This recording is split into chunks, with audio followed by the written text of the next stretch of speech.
जन आंदोलन की आग में झुलस रहे ईरान में हालात दिनों दिन बदतर होते जा रहे हैं। महंगाई से शुरू हुआ गुस्सा अब सीधे सुप्रीम लीडर आयतुल्लाह खामेनेई की जड़ें हिला रहा है।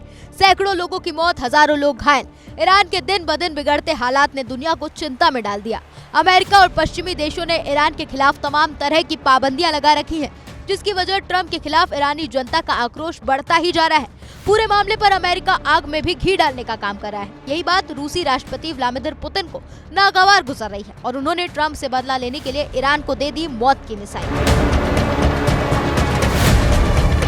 राजनीतिक जन विद्रोह पश्चिम एशिया में उबाल और इसके बीच एक ऐसा दावा जिसने वॉशिंगटन से तेल अवीव तक सायरन बजा दिए हैं। ईरानी मीडिया का सनसनीखेज दावा है कि रूस ने ईरान को अपनी सबसे खतरनाक बैलिस्टिक मिसाइल इस्कंदर सौंप दी है। अगर ये दावा सच है तो सवाल सिर्फ हथियार का नहीं बल्कि अमेरिका का भूगोल बिगाड़ सकता है। ईरानी न्यूज एजेंसी के मुताबिक रूस की इस्कंदर बैलिस्टिक मिसाइल ईरान पहुंच चुकी है। इस्कंदर ये कोई आम मिसाइल नहीं, इस्कंदर वही हथियार है जिसे रूस अपने सुपर 6 में गिनता है, वही मिसाइल जिसे यूक्रेन युद्ध में नाटो के लिए नींद उड़ाई। अगर ऐसा हुआ, ये वाकई ट्रंप और उनकी सेना के लिए खतरे की घंटी है।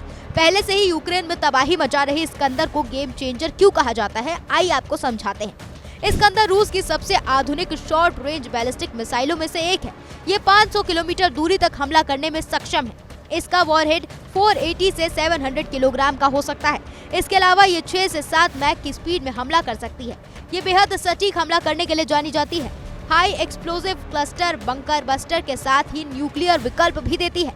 और तो और ये मिसाइल उड़ान के दौरान दिशा बदल सकती है, यानी पेट्रोइट, आयरन डोम और एरो जैसी मिसाइल डिफेंस भी धोखा खा सकती है। सैन्य विश्लेषकों का मानना है अगर ईरान के पास इस्कंदर आ चुकी है तो पूरा पावर बैलेंस शिफ्ट हो सकता है, जिसकी वजह से इजराइल की मल्टी लेयर डिफेंस पर दबाव पड़ सकता है। इतना ही नहीं, अमेरिका के कई बेस खतरे में आ सकते हैं, जिसकी वजह से पश्चिम एशिया में एस्केलेशन का रिस्क कई गुना बढ़ सकता है। इस्कंदर को रूस में 2006 में अपनी सेना में शामिल किया। आज करीब 19 साल बाद ये यूक्रेन युद्ध में रूस की गहरी स्ट्राइक ताकत का प्रतीक है। शहर, सैन्य ठिकानों, इंफ्रास्ट्रक्चर सब इसके निशाने पर है। यूक्रेन में इस्कंदर ने दिखाया कैसे हाई स्पीड और मैन्यूवरेबिलिटी पैट्रियट जैसे सिस्टम को भी नाकाम कर सकती है। न्यूक्लियर वर्जन में पूरे इलाके को तबाह करने की क्षमता। तो सवाल बड़ा है, अगर इस्कंदर सच में ईरान के हाथ लग चुकी है, रूस भले ही इस्कंदर को रक्षात्मक हथियार कहता है, लेकिन यूक्रेन युद्ध ने इसकी आक्रामक सच्चाई दिखा दी।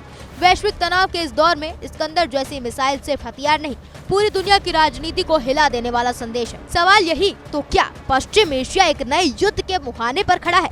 क्या यह हथियार डिटरेंस बनेगा या फिर तबाही का ट्रिगर?